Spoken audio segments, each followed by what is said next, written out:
नेपाल सरकार, प्रदेश सरकार वा स्थानीय तह वा कुनै व्यक्ति वा प्रचलित कानुन बमोजिम गठन भएको सङ्घ संस्थाले नेपाल राज्यको कुनै स्थानमा हेरचाह केन्द्र वा दिवा सेवा केन्द्र वा दुवै केन्द्रको स्थापना र सञ्चालन गर्न सक्नेछ भनिएको छ।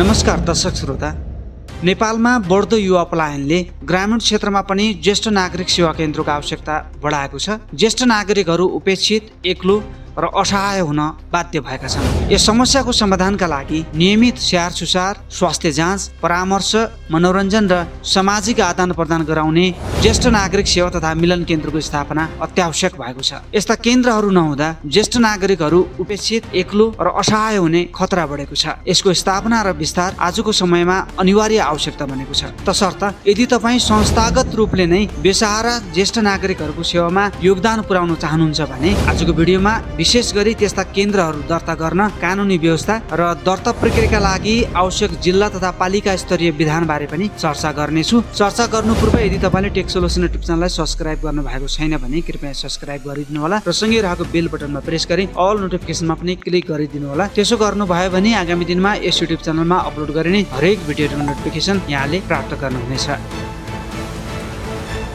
सर्वप्रथम ज्येष्ठ नागरिक सम्बन्धी कानुनी व्यवस्था बारे चर्चा गरौँ। ज्येष्ठ नागरिक सम्बन्धी ऐन 2063 उपलब्ध छ। ल कमिसनको वेबसाइटबाट तपाईँहरूलाई म यसरी देखाउँदैछु र यो 2063 मक्सिर 8 गते प्रमाणीकरण भएर प्रकाशन भएको हो र पछिल्लो संशोधन 2079 भाद्र 5 गते गरिएको छ। प्रस्तावनामा ज्येष्ठ नागरिकको संरक्षण र सामाजिक सुरक्षा गर्ने, निजहरूमा रहेको ज्ञान, सिप, क्षमता र अनुभवको सदुपयोग गरी निजहरूप्रति श्रद्धा, आदर तथा सद्भावको अभिव्यक्ति गर्ने सम्बन्धमा तत्काल व्यवस्था गर्न वाञ्छनीय भएकोले प्रतिनिधि सभाको घोषणा 2063 जारी भएको पहिलो वर्षमा प्रतिनिधि सभाले यो ऐन बनाएको छ भनेर यसरी प्रस्तावना उल्लेख गरिएको छ। 60 वर्ष उमेर पूरा गरेको नेपाली नागरिकलाई ज्येष्ठ नागरिक भनिन्छ। यो ऐनमा परिभाषित गरिएको विषय हो। कस्तोलाई असहाय ज्येष्ठ नागरिक भन्ने, त्यस सम्बन्धमा यो ऐनले जीवनयापन गर्ने कुनै आधार नभएको, आय स्रोत वा सम्पत्ति नभएको, पालन पोषण तथा हेरचाह गर्ने परिवारको कुनै सदस्य नभएको, परिवारको सदस्य भए पनि निजले पालन पोषण नगरी अपहेलित वा उपेक्षित जीवनयापन गर्नु परेकोलाई असहाय ज्येष्ठ नागरिक सम्झिनु पर्छ भनिएको छ। त्यस्तै अशक्त ज्येष्ठ नागरिक भन्नाले शारीरिक वा मानसिक रूपले अशक्त ज्येष्ठ नागरिक। हेरचाह केन्द्र भन्नाले ज्येष्ठ नागरिकलाई शुल्क लिई वा शुल्क नलिई पालन पोषण तथा हेरचाह गर्नको लागि यस ऐन बमोजिम स्थापना वा सञ्चालन भएको घर, आश्रम वा यस्तै प्रकृतिका अन्य संरचना सम्झनुपर्छ। त्यस्तै दिवा सेवा केन्द्र भन्नाले ज्येष्ठ नागरिकलाई शुल्क लिई वा नलिई दिउँसोको समयमा हेरचाह गर्नको लागि यस ऐन बमोजिम स्थापना तथा सञ्चालन भएको घर, आश्रम वा यस्तै प्रकृतिका अन्य संरचना सम्झनुपर्छ। पालन पोषण तथा हेरचाह केन्द्र भन्नाले ज्येष्ठ नागरिकलाई खाने, लाउने, बस्ने, घुमफिर गर्ने, मनोरञ्जन गर्ने र धार्मिक कार्यमा संलग्न हुने तथा स्वास्थ्य सेवाको व्यवस्था मिलाउने जस्ता कार्य सम्झनुपर्छ भनेर यसरी उल्लेख गरेको छ। त्यस्तै अन्य कुराहरू यहाँले डिटेलमा हेर्नु होला। यो ऐन दस्तावेजको लिङ्क पनि यसै भिडियोको डिस्क्रिप्सनमा राख्नेछु, त्यहाँबाट यहाँले सिधै डाउनलोड गरेर हेर्न सक्नुहुनेछ। ज्येष्ठ नागरिकलाई आफ्नो आर्थिक हैसियत तथा इज्जत आमद अनुसार पालन पोषण तथा हेरचाह गर्नु परिवारको प्रत्येक सदस्यको कर्तव्य हुनेछ भनेर यहाँ उल्लेख गरिएको छ। अन्य विविध कुराहरू छन् र म मुख्य कुराहरूमा मात्रै तपाईँहरूलाई चर्चा गरेर देखाउँछु। स्थानीय तहको दायित्व सम्बन्धी विषयहरू पनि यहाँ उल्लेख छ। दुर्व्यवहार तथा अपमान गर्न वा झुक्यानमा पार्न नहुने छुट र सुविधा सम्बन्धी कुराहरू, ज्येष्ठ नागरिकहरूलाई मुद्दा मामिलामा प्राथमिकता र प्रतिनिधित्व सम्बन्धी व्यवस्था पनि छ। केन्द्रीय ज्येष्ठ नागरिक समितिको गठन सम्बन्धी पनि व्यवस्था गरिएको छ। ज्येष्ठ नागरिकको हेरविचार, स्याहार, संवाद तथा सामाजिक सुरक्षा गर्ने प्रयोजनको लागि नेपाल सरकारले नेपाल राजपत्रमा सूचना प्रकाशन गरी देय बमोजिमको एक केन्द्रीय ज्येष्ठ नागरिक समिति गठन गर्नेछ भनेर यहाँ उल्लेख गरिएको छ। यसको अध्यक्षमा महिला बालबालिका तथा ज्येष्ठ नागरिक मन्त्री वा राज्य मन्त्री अध्यक्ष हुने व्यवस्था छ। त्यस्तै सामाजिक सेवा हेर्ने राष्ट्रिय योजना आयोगबाट सदस्य रहने प्रावधान छ। त्यस्तै अन्य अर्थ मन्त्रालय, गृह मन्त्रालयदेखि लिएर विभिन्न निकायहरूबाट सदस्य रहने व्यवस्था गरिएको छ। त्यस्तै प्रदेश ज्येष्ठ नागरिक समिति र स्थानीय ज्येष्ठ नागरिक समिति पनि गठन गर्ने व्यवस्था यो ऐनले नै अधिकार प्रत्यार्जन गरेको छ। मूलतः यो स्थानीय ज्येष्ठ नागरिक समितिको गठन सम्बन्धी व्यवस्था हेरौँ। प्रत्येक स्थानीय तहमा ज्येष्ठ नागरिकको हेरविचार, स्याहार सुसार तथा सामाजिक सुरक्षा प्रदान गर्ने प्रयोजनका लागि स्थानीय तहले स्थानीय राजपत्रमा सूचना प्रकाशन गरी स्थानीय ज्येष्ठ नागरिक समिति गठन गर्न सक्नेछ। स्थानीय ज्येष्ठ नागरिक समितिको बैठक तथा अन्य काम कारबाही सम्बन्धी व्यवस्था स्थानीय तहले निर्धारण गरे बमोजिम हुनेछ भनेको छ। हेरचाह केन्द्र वा दिवा सेवा केन्द्रको स्थापना र सञ्चालन सम्बन्धी व्यवस्था हेरौँ। नेपाल सरकार, प्रदेश सरकार वा स्थानीय तह वा कुनै व्यक्ति वा प्रचलित कानुन बमोजिम गठन भएको सङ्घ संस्थाले नेपाल राज्यको कुनै स्थानमा हेरचाह केन्द्र वा दिवा सेवा केन्द्र वा दुवै केन्द्रको स्थापना र सञ्चालन गर्न सक्नेछ भनिएको छ। उपदफा 1 बमोजिमको हेरचाह केन्द्र वा दिवा सेवा केन्द्र स्थापना र सञ्चालन गर्न तोकिएको पूर्वाधार पूरा गरी तोकिएको अधिकारीबाट स्वीकृति लिनुपर्ने हुन्छ भनेर यहाँ उल्लेख गरिएको छ। नेपाल सरकार, प्रदेश सरकार वा स्थानीय तह वा कुनै व्यक्ति वा प्रचलित निर्धारित कानुन बमोजिम गठन भएको सङ्घ संस्थाले पनि नेपाल राज्यको कुनै स्थानमा यस्तो खालको हेरचाह दिवा सेवा केन्द्रहरू ज्येष्ठ नागरिक सेवा तथा मिलन केन्द्रहरू स्थापना गर्न सक्नेछ भनेर यहाँ उल्लेख गरिएको छ। अन्य कुराहरू पनि यहाँ हेर्नु होला। र अर्को, ज्येष्ठ नागरिक सेवा केन्द्र स्थापना र सञ्चालन सम्बन्धी ज्येष्ठ नागरिकलाई हेरचाह र संरक्षण गर्न स्थानीय तहले ज्येष्ठ नागरिक सेवा केन्द्रको स्थापना र सञ्चालन गर्न सक्नेछ भनेको छ। यो स्थानीय सरकार स्वयंले पनि स्थापना गरेर सञ्चालन गर्न सक्ने भन्ने व्यवस्था पनि उल्लेख गरिएको छ। र व्यक्ति सङ्घ संस्थाहरूले पनि स्थानीय सरकारमा दर्ता भई ज्येष्ठ नागरिक सेवा केन्द्रहरू सञ्चालन गर्न सक्नुहुनेछ।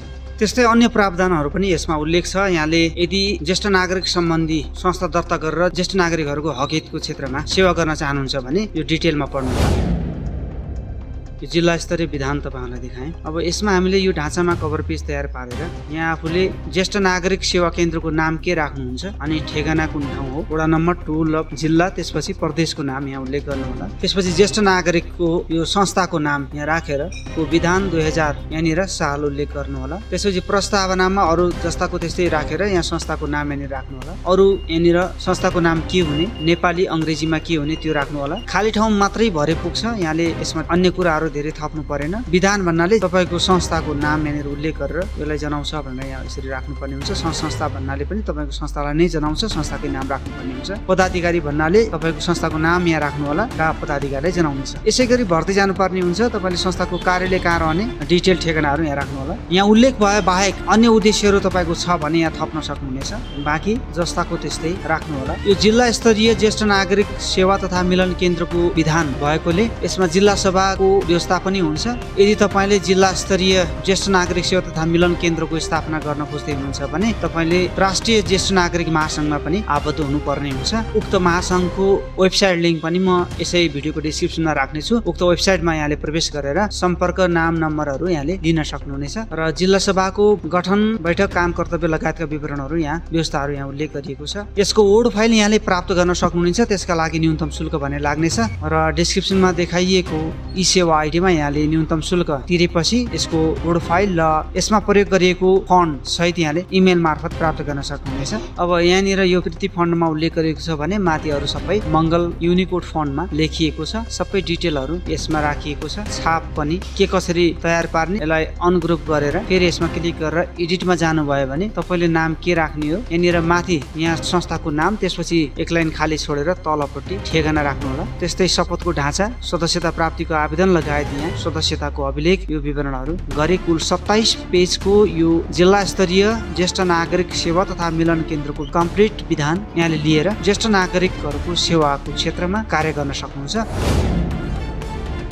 अब म पालिका स्तरीय विधान बारे तपाईलाई जानकारी दिन्छु। अब यसमा अरू धेरै केही कुरा छैन। जिल्ला स्तरीय विधान जुन छ त्यहाँ भएको जिल्ला सभा लगायत महासङ्घसँगको आबद्धताका विषयहरू हटाएर बाँकी सबै उस्तै कुराहरू हुन्। फरक भनेको जिल्ला सभा र महासङ्घमा आबद्धताको विषयहरू हटाइएको छ र बाँकी कुराहरू जस्ताको त्यस्तै छन्। यदि यहाँले परिवर्तन गर्नुपर्ने केही छ भने उद्देश्यमा हुन सक्छ केही थप तपाईले नयाँ ढङ्गले केही सोच्नु भएको छ, सृजनशील कुराहरू जोड्न खोज्दै हुनुहुन्छ भने त्यसमा तपाईले राख्न सक्नुहुन्छ। यहाँ पनि लोगोमा अघिको जस्तै तपाईले चेन्ज गर्न सक्नुहुन्छ। यसरी यहाँले ज्येष्ठ नागरिकहरूको हकहितको क्षेत्रमा योगदान पुर्याउन सक्नुहुन्छ। युट्युब च्यानल एउटा माध्यम मात्रै हो। यो विधान मैले तपाईहरुलाई उपलब्ध गराउँदैछु। सित्तैमा दिने भने त्यसको महत्त्व नहुन सक्छ, तसर्थ न्यूनतम शुल्कमा पूर्वदेखि पश्चिमसम्मै सबैलाई मैले उपलब्ध गराउँदै आएको छु। युट्युब मार्फत पनि सार्वजनिक गरेर धेरै मास पुगोस् र आवश्यक भएकोले सजिलैसँग प्राप्त गर्न सकुन् भन्ने उद्देश्यले यो भिडियो पनि तपाईहरुमा सार्वजनिक गरे। मनमा केही जिज्ञासा छ भने कृपया कमेन्ट बक्समा उल्लेख गर्नु होला। अर्को दिन फेरि नयाँ भिडियोका साथ तपाईहरुमा उपस्थित हुनेछु। तबसम्मका लागि टेक सोलुसन टिप्सनलाई लाइक, शेयर र सब्स्क्राइब गरिदिनु होला। धन्यवाद।